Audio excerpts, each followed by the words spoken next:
Today, Israel is set to approve a Gaza ceasefire and hostage release deal. SpaceX's Starship launch explodes just minutes after launch. How a mental health center in Mexico is grappling with extreme violence against migrants. And what we're watching for as the Australian Open gears up for its final week of tennis. It's Friday, January 17th. This is Reuters World News, bringing you everything you need to know from the front lines in 10 minutes, every weekday. I'm Christopher Waljasper in Chicago. And I'm Tara Oakes in Liverpool.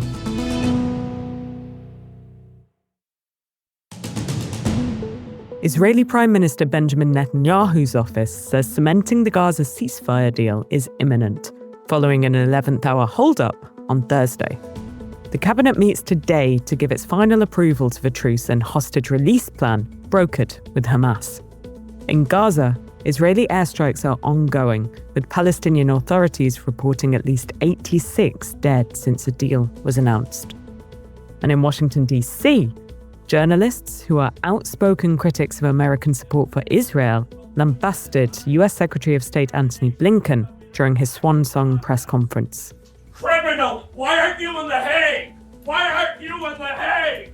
Why aren't you in The Hague? A Pakistani court has sentenced ex-Prime Minister Imran Khan to 14 years in jail in a land corruption case. That's according to a local broadcaster. Khan, who had pleaded not guilty, has been jailed since August 2023 while fighting dozens of cases. Rudy Giuliani has reached a legal settlement with two Georgia election workers that he falsely accused of helping steal the 2020 election for Joe Biden. He's agreed to stop defaming the workers and in exchange will keep his homes in Palm Beach and Manhattan. American filmmaker David Lynch has died at the age of 78. Known for his Oscar-nominated films like Blue Velvet and Mulholland Drive, as well as the TV series Twin Peaks, Lynch was considered a master of surrealism and one of the most innovative filmmakers of his generation. The chief executive of TikTok plans to attend Donald Trump's inauguration, two people familiar with the matter told Reuters. Shaozi Chu has a seat of honor on the dais, typically reserved for VIPs. But no news of such special treatment for his social media app at this stage. The platform plans to shut its US operations just hours before the event, when a federal ban is set to take hold. And an invitation, but no RSVP yet. Former President Jair Bolsonaro's defense team has filed a late request with Brazil's top court to urgently reconsider the decision to bar him from traveling to the US to attend Donald Trump's inauguration. Bolsonaro faces criminal charges for allegedly plotting a coup in the wake of his 2022 election defeat and had his passport taken away.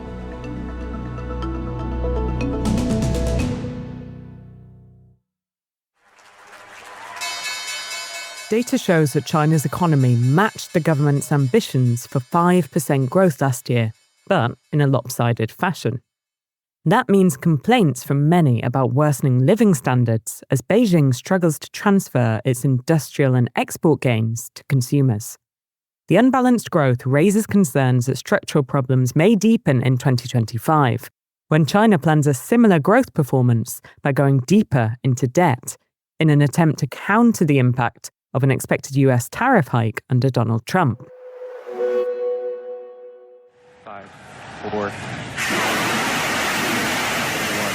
2 private space launches in just 24 hours. lift off.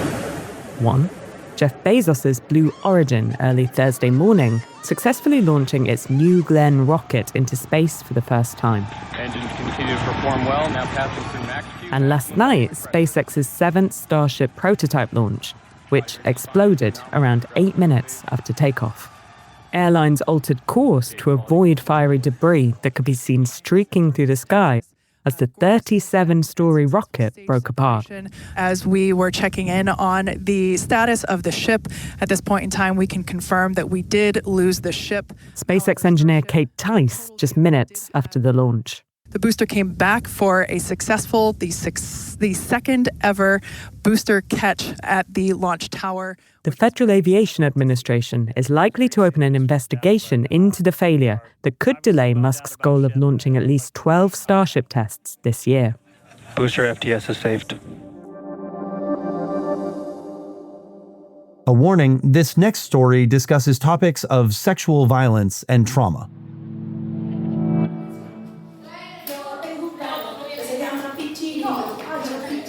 At a Doctors Without Borders facility in Mexico City, children play near an ofrenda covered with marigolds and images memorializing deceased friends and loved ones of staff and patients. The medical center is caring for the children's parents, victims of sexual and physical violence along the treacherous migration route aimed at reaching the U.S. border. And as our reporter Cassandra Garrison learned, the road to recovery from such traumatic violence is its own journey.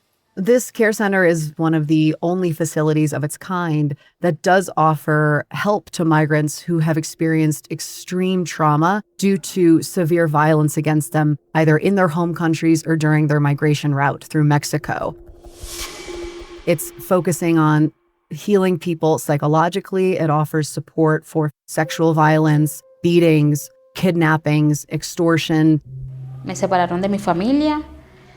One of the Venezuelan women we spoke to at this facility who's undergoing treatment, who asked not to be named for fear of retribution, told us about her experience with her family crossing the Darien Gap. Of course, she was well aware that there was violence, and because of that, they decided to dress their young daughter as a boy. Pero nosotros la teníamos vestida como niño.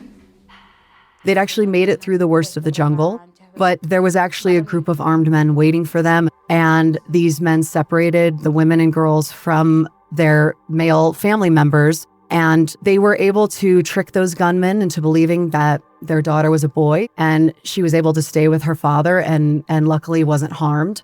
But this woman was then ordered to remove her clothes. Y me resistí, no quería. She was sexually assaulted by multiple men, to the point where she told me she actually just disassociated from her body because what she was enduring was so incredibly traumatic. Me trasladé. And she's been really trying to work through this trauma, which provoked panic attacks and issues with her heart, and she was hospitalized at one point because of this trauma that she'd endured. Now, how frequent is this sort of violence? It's hard to find data on this because most cases of extreme violence suffered by migrants typically goes unreported. Doctors Without Borders has noticed in the last few years violence against migrants increasing, and the specialists we spoke to attributed that to a rise in women and children migrating. As the Australian Open enters its final week next week, the year's first major tennis tournament has already dealt some surprising upsets and given fans a lot to be excited for in 2025. Nick Mulvaney is our Asia-Pacific sports editor and has been covering the Open. Nick, in the men's tournament, several young up-and-comers have really outperformed expectations. What's going on there? Well, I think on the men's side, it's mainly been about teenagers beating highly seeded players, with American Lerner Teen beating world number 5 Daniil Medvedev in 5 sets. But that was only the third of 3 big upsets that we've had so far here. We've had Brazilian João Fonseca, who took out 9th seed Andrei Rublev, and Czech Jakub Mensik, who knocked out 6th seed Casper Ruud. So new blood is coming, and it's been very exciting. And on the women's side, the age upset looked a little different, right? The oldest player, German Laura Sigmund, upset 5th seed Zheng Qinwen. Yes, that was a bit of a shocker, because Zheng Qinwen came in as a bit of a title hope here. Yeah, and she went down to a 36-year-old, 37-year-old. So that was a remarkable turn of events so early in the tournament. So what are you excited for in this final week? Well, I think the big one for me is whether Novak Djokovic can get his 25th Grand Slam title. That would make him, without doubt, the most successful Grand Slam tennis player of all time. I'm really interested to see how Coco Gauff goes. And the other one for me is Naomi Osaka, who won this tournament a couple of times, then went off and had her kid, and she's come back in. She didn't play particularly well last year, but she's looked pretty good this year. And if she gets back to the form that she was showing 4 or 5 years ago, she's going to be pretty hard to stop.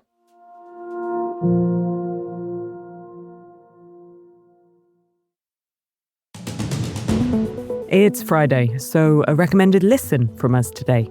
Check out our special episode set for publication tomorrow, all about Donald Trump's inauguration, what to expect from the day itself, and the immediate aftermath. For more on any of the stories from today, check out Reuters.com or the Reuters app. Don't forget to follow us on your favorite podcast player. We'll be back on Monday with our daily headline show.